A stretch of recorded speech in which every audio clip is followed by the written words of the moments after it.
Good morning students. कुछ दिनों से स्कूल में 12th का एडजस्ट करने में आपके वीडियो बनाने का टाइम नहीं मिल रहा था। अब वो जो है 12th रेगुलर हो गया है, तो अब हम लोग रेगुलर वीडियो बना के अपलोड कर सकते हैं।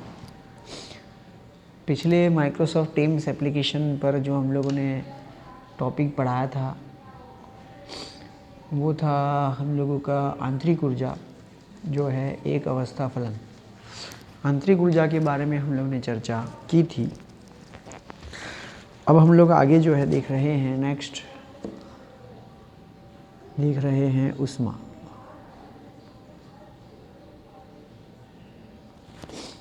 देखो अभी हम लोग अवस्था फलन देख रहे हैं। अवस्था फलन क्या है वो हम लोगों ने लगभग पिछला और उससे और पिछला जो है वीडियो हम लोगों ने देखा था कि भाई निकाय की अवस्था में अवस्था फलनों को कैसे इस्तेमाल किया जाता है। कि भाई किसी की निकाय की परिस्थिति का वर्णन करने के लिए हमें कुछ शब्दों का उपयोग करना पड़ता है और वो होते हैं अवस्था फलन। कि निकाय एक अवस्था में से दूसरी अवस्था में जब वो जाता है तब उसके कुछ अवस्था में परिवर्तन आता है और उस अवस्था परिवर्तन को दर्शाने के लिए हमें कुछ चर का इस्तेमाल करना पड़ता है, कुछ फलन का इस्तेमाल करना पड़ता है। उन्हें हम लोगों ने कहा था अवस्था फलन या अवस्था चर। उसमें पहला अवस्था फलन हम लोगों ने देखा था आंतरिक ऊर्जा। अब हम लोग दूसरा देख रहे हैं ऊष्मा। कि हम लोगों को इतना समझना है कि भाई ऊर्जा, कार्य, ऊष्मा, ये सारी चीज़ों को हम लोगों को समझना है। हमें बिना कार्य किए भी परिवेश से ऊष्मा लेकर या परिवेश को ऊष्मा देकर एक निकाय की आंतरिक ऊर्जा में परिवर्तन कर सकते हैं। कि भाई आंतरिक ऊर्जा में परिवर्तन हम लोग कैसे ला सकते हैं। कि भाई आंतरिक ऊर्जा में परिवर्तन हम लोग निकाय के ऊपर कार्य करके या तो निकाय के द्वारा कार्य करके, जिसमें कार्य मेन था। दूसरा था कि भाई ऊष्मा का निकाय में प्रवेश करके या तो निकास करके, कि हम लोग आंतरिक ऊर्जा में परिवर्तन कर सकते हैं। तो किसी भी पदार्थ के आंतरिक ऊर्जा में परिवर्तन हम लोग ऊष्मा के द्वारा भी कर सकते हैं। ठीक है। अब वो ऊष्मा हम लोग कैसे परिवर्तन कर सकते हैं वो देख रहे हैं कि यह ऊर्जा विनिमय जो तापांतर का परिणाम है ऊष्मा क्यू कहलाता है। तो हम लोग ऊष्मा को बताएंगे स्मॉल क्यू के द्वारा। सही में जो है ऊष्मा तापमान के साथ रिलेटेड है कि तापमान अधिक होती है तो ऊष्मा अधिक होती है, तापमान कम होता है ऊष्मा कम होती है। ठीक है। अब ये जो ऊर्जा का आदान प्रदान होता है वो तापमान के अनुसार होता है। जैसे कि यहाँ पे मैंने एक बर्फ़ रख दिया है, मानो कि यही बर्फ़ है, क्रिस्टल बर्फ़। अब ये बर्फ़ जो है ऑटोमेटिक पिघलेगा।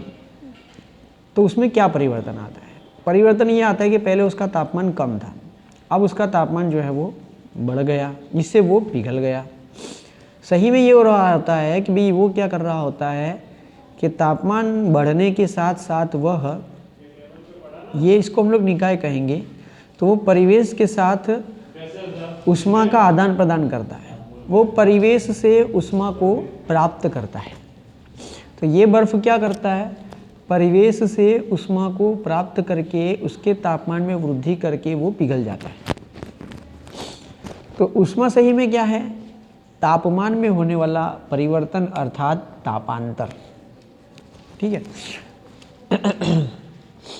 अब हम समान तापांतर लाने के लिए बताए अनुसार वही प्रारंभिक एवं अंतिम तापमान जो रुद्धोष्म दीवारों की अपेक्षा ऊष्मीय चालक दीवारों द्वारा ऊष्मा के चालन से होता है उस पर विचार करेंगे। हम लोगों ने पहले एक एग्जाम्पल देखा था कि भाई थर्मोस लें या तो बंद निकाय लें, तो उसमें ऊष्मा का आदान प्रदान कैसे होता है या कैसे नहीं होता है वो हम लोग देखना चाहते हैं। माना कि तांबे का एक पात्र जिसकी दीवारें ऊष्मीय चालक हैं। ठीक है, मैं तांबे का पात्र ले लेता हूँ।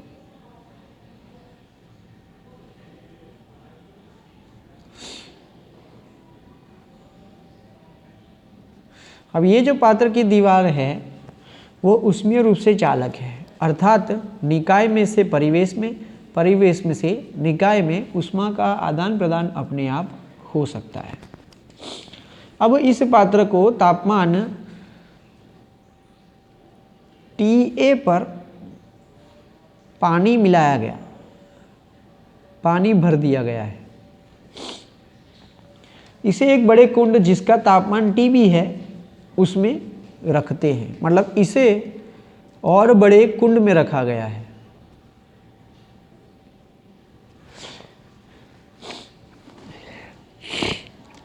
ठीक है, अब उस कुंड का तापमान जो है वो Tb है। स्वाभाविक है कि जो यह निकाय जल द्वारा अवशोषित ऊष्मा Q को तापमान परिवर्तन द्वारा मापा जा सकता है।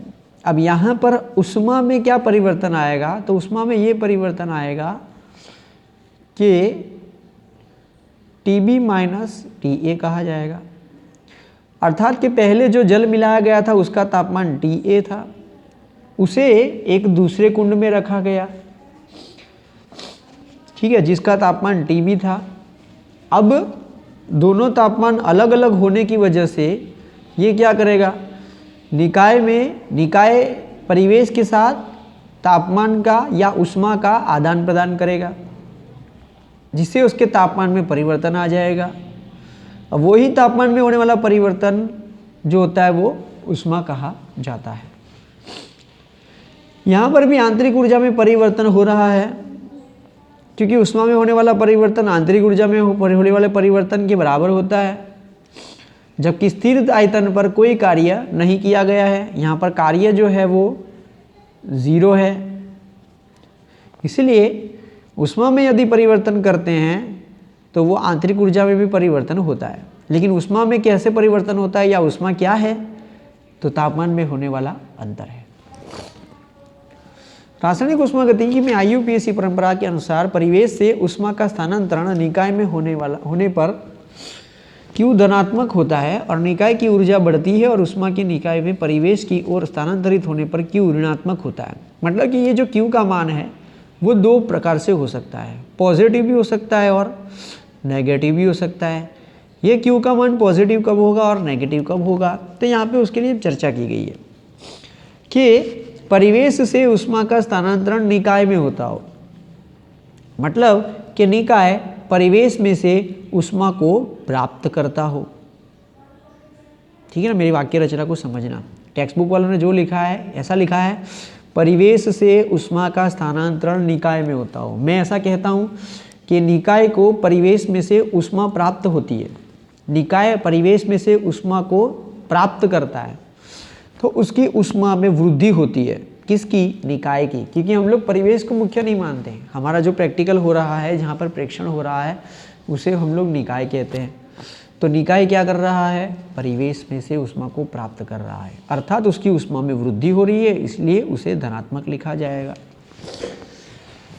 यदि वो निकाय परिवेश को ऊष्मा देता है, अर्थात निकाय में से ऊष्मा निकलकर परिवेश में जा रही है, तो निकाय में से ऊष्मा की मात्रा में कमी आती है, इसीलिए उसे क्या कहा जाएगा?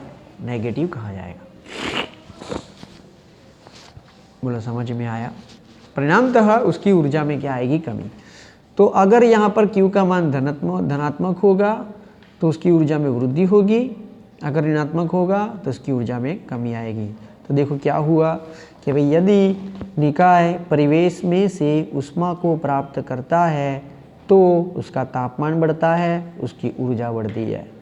यदि निकाय परिवेश को ऊष्मा दान करता है, ऊष्मा निकल जाती है तो ऋणात्मक हो जाता है, उसका तापमान कम हो जाता है, उसकी ऊर्जा भी कम हो जाती है।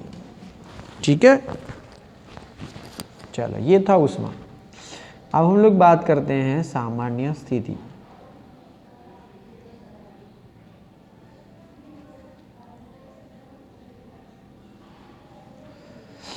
हम एक सामान्य स्थिति पर विचार करेंगे जबकि आंतरिक ऊर्जा में परिवर्तन दोनों ही प्रकारों कार्य करके एवं ऊष्मा स्थानांतरण द्वारा हो। इस स्थिति में हम आंतरिक ऊर्जा में परिवर्तन को इस प्रकार लिख सकते हैं कि आंतरिक ऊर्जा में होने वाला परिवर्तन यदि ऊष्मा के साथ और किए गए कार्य के साथ संबंधित हो तो आंतरिक ऊर्जा में होने वाला परिवर्तन ऊष्मा और किए गए कार्य दोनों के योग के बराबर होता है।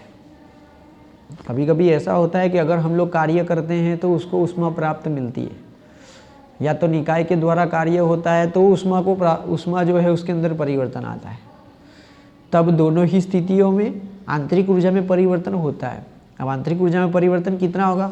स्वाभाविक है, कार्य में परिवर्तन करते हैं तो भी आंतरिक ऊर्जा में परिवर्तन हो रहा है, ऊष्मा में परिवर्तन करते हैं तो भी आंतरिक ऊर्जा में परिवर्तन हो रहा है। मतलब कि आंतरिक ऊर्जा में परिवर्तन इन दोनों की वजह से होता है। अब दोनों एक साथ काम करेंगे तो उसके मुताबिक आंतरिक ऊर्जा में परिवर्तन होगा। अर्थात ये दोनों का योग करके हम लोग क्या कर सकते हैं? आंतरिक ऊर्जा में होने वाला परिवर्तन ज्ञात कर सकते हैं।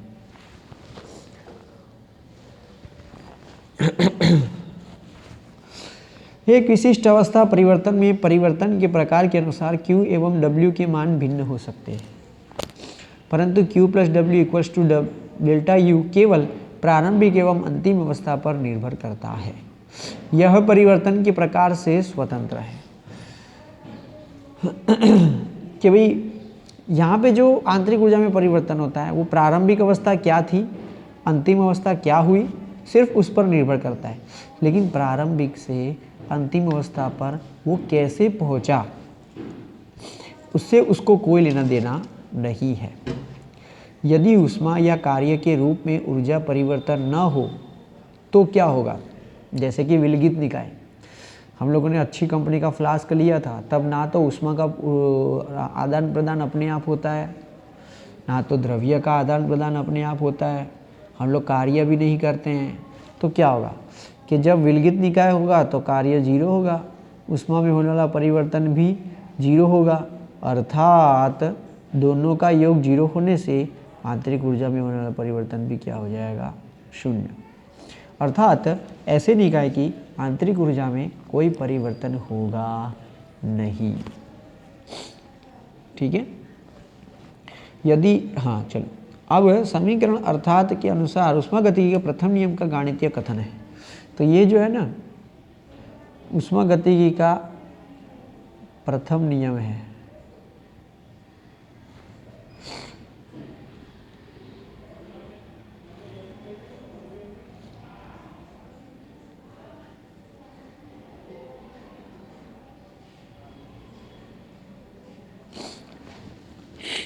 प्रथम नियम का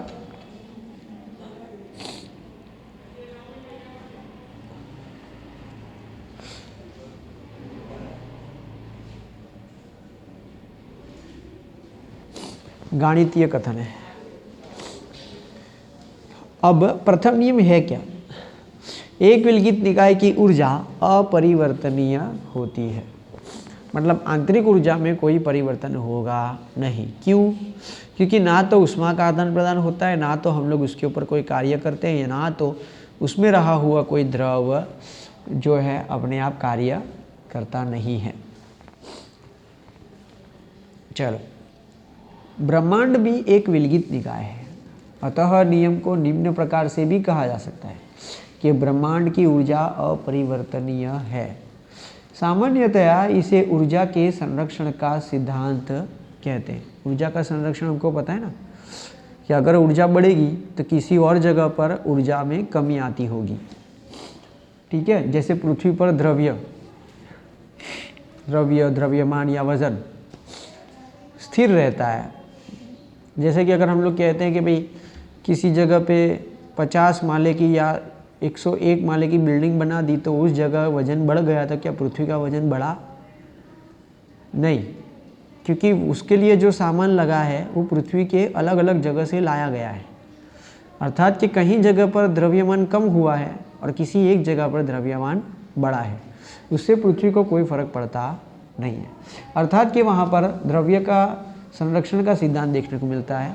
उसी तरह से ऊर्जा का भी संरक्षण होता है कि किसी जगह ऊर्जा बढ़ती है तो कोई दूसरी जगह ऊर्जा में कमी आती है। जैसे कि अगर हम लोग बंद कमरे के अंदर एसी चलाएंगे तो एक कमरे के अंदर जो है तापमान कम हो जाएगा, ऊष्मा कम हो जाएगी, लेकिन दूसरी ओर कमरे के बाहर ऊष्मा बढ़ जाएगी, उसका तापमान बढ़ जाएगा। ठीक है, तो इस तरह से जो है ऊर्जा का संरक्षण होता है। चलो अब आगे उदाहरण नंबर 6.1 देख रहे हैं।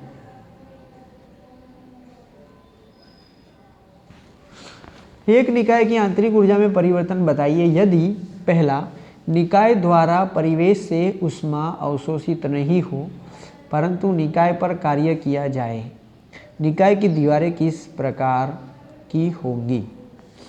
निकाय द्वारा परिवेश से ऊष्मा अवशोषित नहीं हो रही है, मतलब कि इसमें ऊष्मा का कोई परिवर्तन हो रहा नहीं है, क्योंकि अगर निकाय के द्वारा परिवेश से कोई ऊष्मा अवशोषित नहीं होगी तो वो जो है निकाय परिवेश में भी ऊष्मा को दान कर पाएगा नहीं, मतलब कि ऊष्मा का आदान प्रदान अपने आप हो पाएगा नहीं। ऊष्मा का आदान प्रदान अपने आप नहीं होगा तो ऊष्मा में होने वाला परिवर्तन शून्य कहा जाएगा। दूसरा, निकाय के ऊपर कार्य किया जा रहा है। जब निकाय के ऊपर कार्य होता है तो निकाय हो जाता है, उसका कार्य हो जाता है पॉजिटिव, तो आंतरिक ऊर्जा में होने वाला परिवर्तन कार्य पर निर्भर करेगा जो होगा धनात्मक। अब ऊष्मा का आदान प्रदान नहीं होता है, ऐसे प्रक्रम को हम लोग कहते हैं रुद्धोष्मा, इसलिए उसकी दीवारें जो है वो रुद्धोष्मा प्रकार की होंगी। दूसरा, निकाय पर कोई कार्य नहीं किया जा रहा।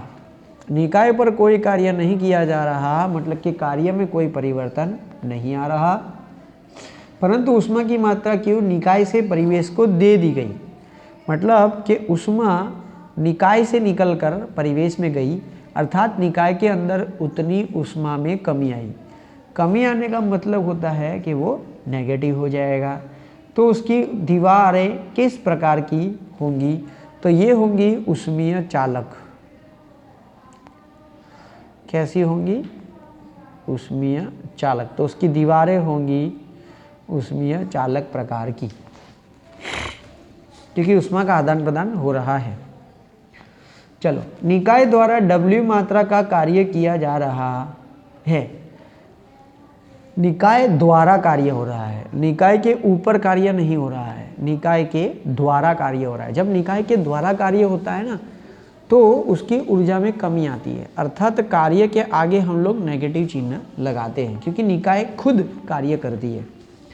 दूसरा है Q मात्रा की ऊष्मा निकाय को दे दी जा रही है। तो Q जितनी मात्रा क्या हो रही है? निकाय को दे दी गई, मतलब कि निकाय ने उस ऊष्मा को प्राप्त किया है।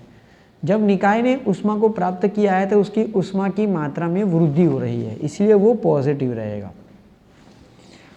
तो आंतरिक ऊर्जा में होने वाला परिवर्तन इस प्रकार से होगा। आगे कि भाई यह किस प्रकार का निकाय होगा? कि देखो भाई कार्य जो है अपने आप हो रहा है। दूसरा, ऊष्मा का आदान प्रदान भी जो है यहाँ पर हो रहा है, ठीक है। निकाय के द्वारा कार्य हो रहा है, इसलिए इसे हम लोग बंद निकाय कहेंगे। इसे कैसा कहा जाएगा? बंद निकाय कहा जाएगा, क्योंकि निकाय के द्वारा कार्य होता है फिर भी उसके द्रव्यमान में कोई परिवर्तन नहीं हो रहा। दूसरा कि ऊष्मा का आदान प्रदान अपने आप हो रहा है, इसीलिए उसे जो है हम लोग बंद निकाय कहेंगे। बोलो समझ में आया? ठीक है, तो ये था आप लोगों का इतना। अब आगे 6.2 6.2.1 नहीं है, तो उससे रिलेटेड कोई न्यूमेरिकल भी नहीं होंगे। तो नेक्स्ट अब हम लोग देख रहे हैं 6.2.2, लेकिन ये थोड़ा लंबा टॉपिक है इसलिए उसके लिए दूसरा वीडियो हम लोग बनाएंगे।